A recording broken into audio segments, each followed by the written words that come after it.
ወደብ በሚመለከት ብዙ አይነት ንግግሮች፣ ትንበያዎች፣ ሴራዎች፣ ትንተናዎች ተደርገዋል።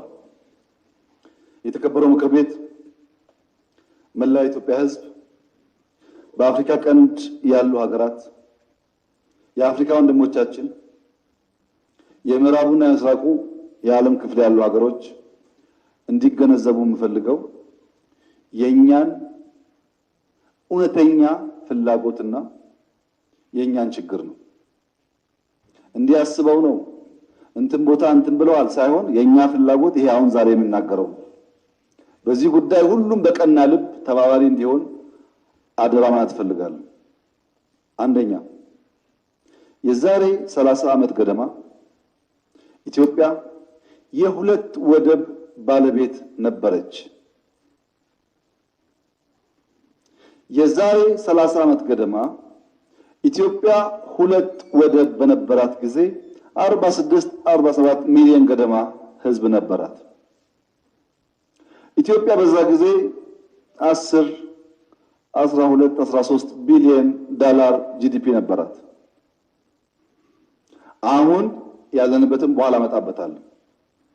ከ30 ዓመት በኋላ ከሁለት ወደብ ባለቤትነት ሁለት ወደብ በንግድ ህግ መጠቀም ወደምትችልበት ደረጃ ዝቅ አለች።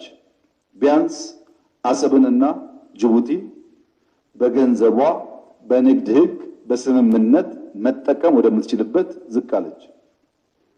ከተወሰነ ጊዜ በኋላ ኢትዮጵያና ኤርትራ መካከል ግጭት ሲያጋጥም አንደኛው ቀረና ወደ አንድ ወደብ ዝቅ አለ፣ ወደ ጅቡቲ። ጅቡቲን በሚመለከት የጅቡቲ መንግስትና ህዝብ ለኢትዮጵያ እድገት ያደረገው አስተዋጽኦ ብቻ ሳይሆን ወደቡን ባሻን መንገድ እንድንጠቀም የጅቡቲ ህዝብና መንግስት ላደረገው ድጋፍ የኢትዮጵያ መንግስትም ህዝብም እውቅና ይሰጣል። ከጅቡቲ መንግስትና ህዝብ ምንም አይነት ጥርጣሬም ስጋትም የለም።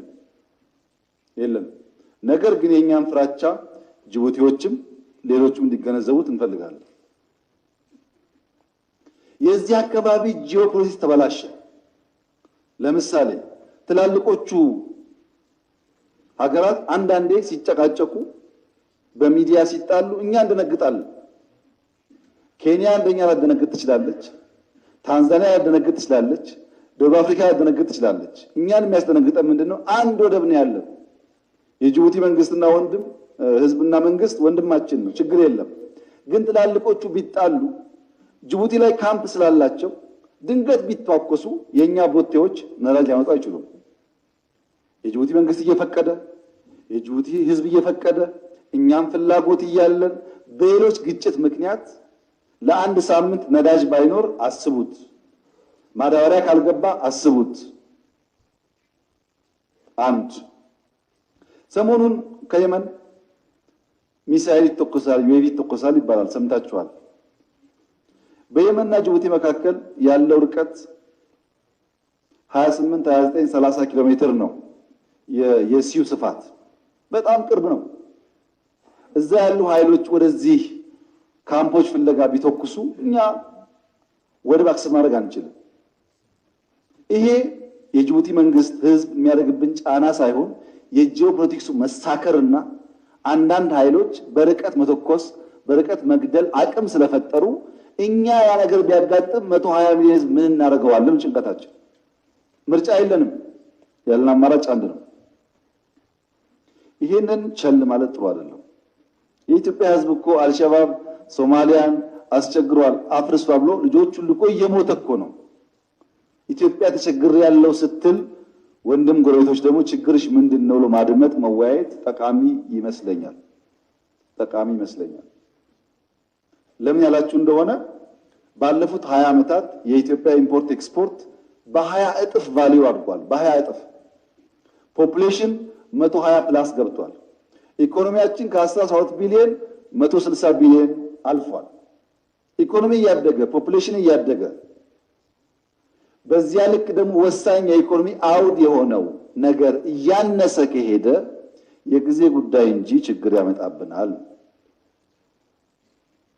እና እንወያይበት እንመካከርበትና በቢዝነስ ህግ እንስራው ነው። በነገራችን ላይ ቀይ ባህር ያስፈልገናል ኢምፖርታንት ነው የማይል ዓለም አለ እንዴ? ከምስራቅ ጫፍ ከምዕራብ ጫፍ ያስፈልጋል እኮ እዚህ ያሉ ሰፈራችን። ምን ነው እኛ ስንፈልገው ነውር ሆነ? ያስፈልገኛል ብሎ የማይረባረብ ዓለም በሌለበት ሁኔታ ውስጥ ደሃናችሁና አይመለከታችሁም ካልሆነ በስተቀረ ቀይ ባህር ያስፈልጋል ብሎ የማይጠብቅ የባህር ላይ ወንብድና አደጋ ብሎ የማይጠብቅ ዓለም የለም። እኛ ደግሞ ብቸኛ መተንፈሻችን ነው። ይሄ ጉዳይ አዲስ ጥያቄ አድርገው የሚያወሩ ሰዎችም አሉ። አሁን ነው አጀንዳ ነው ምናምን እያሉ አይ ቲንክ የባህር ኃይል ስንገነባ አልነበሩም መሰለኝ ሰዎች ወይ ዩቲዩብ አልነበራቸው። የባህር ኃይል ስንገነባ እኮ ሌላ አጀንዳ የለንም ባህር እንፈልጋለን ነው። ግልጽ እኮ አጀንዳው። ያኔ ዩቲዩብ ያልነበረው አሁን ዩቲዩብ ፈጥሮ ይሄ ጊዜያዊ አጀንዳ ነው ምናምን አጀንዳ ነው ቢል ትክክል አይደለም። ሁለተኛ ደግሞ የኤርትራን ሉዓላዊነት ለመዳፈር ነው የሚሉም አሉ። እኛ የህዳሴን ግድብ የሰራነው የሱዳን ሉዓላዊነት ለመዳፈር ነው እንዴ? እንደዛ ይታመናል? እኛ ህዳሴን ያለማነው ኢነርጂ ለማምረት ውሃውን ለወንድሞቻችን ለክተን አመትሙ ለመላክ ነው። ህዳሴ ለግብጽም ለሱዳን ለኢትዮጵያም ሲሳይ እንዲሆን ነው የምንፈልገው እንጂ እነሱ እንዲጎዱ አንፈልግም። ቀይ ባህርም እንደዚሁ ማለት ነው። የማንንም ሉዓላዊነት የመንካት ፍላጎት የለንም። ማንንም የመውረር ፍላጎት የለንም። በቢዝነስ ህግ ግን የማያወላዳ ምርጫ እንፈልጋለን። ይሄ